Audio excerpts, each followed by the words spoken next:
Trade talks have kicked off between the UK and Canada as post-Brexit negotiations with the European Union remain deadlocked. Britain and Canada are hoping to strike an agreement by the end of the year. International Trade Secretary Liz Truss tweeted, "Trade talks with Canada have commenced. The aim is to provide continuity for businesses by the end of the transition period. Both the UK and Canada are committed to protecting and strengthening our £19.7 billion trading relationship." Trade expert Sam Lowe said the two sides are optimistic a deal can be struck by the end of the year. He tweeted, "Trade talks with Canada back on. Both UK and Canada optimistic continuity deal can be signed before the end of the year." Britain officially left the EU on the 31st of January and is in a transition period with the bloc until the 31st of December. But with just months to go until the end of the year, little progress has been made in trade talks with Brussels. In comments due to be made today, Prime Minister Boris Johnson will set a deadline of the 15th of October for a deal with the EU.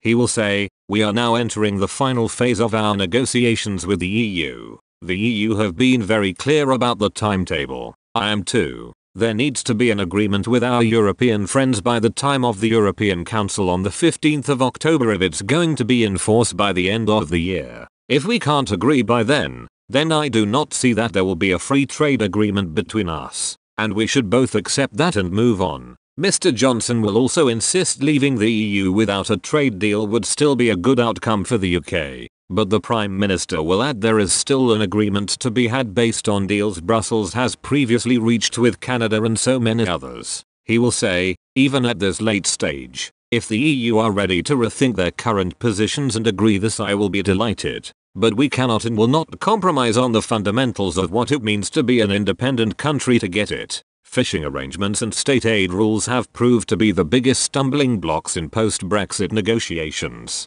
The 8th round of talks led by Lord Frost and his EU counterpart Michel Barnier take place in London this week. Mr. Johnson looks to have raised the stakes ahead of the negotiations, with reports the Prime Minister is planning new legislation that would override key parts of the withdrawal agreement, which sealed Britain's exit from the EU in January. Sections of the Internal Market Bill, due to be published on Wednesday, are expected to eliminate the legal force of the withdrawal agreement in areas including state aid and Northern Ireland customs, according to the Financial Times. As part of the terms of the Northern Ireland Protocol, the region is expected to continue to follow some EU rules after the transition period ends in 2021 to avoid a hard border. Of the reports, a government spokeswoman said it was working to protect Northern Ireland's place in our United Kingdom. She said, "We are working hard to resolve outstanding issues with the Northern Ireland Protocol through the Joint Committee and will continue to approach these discussions in good faith.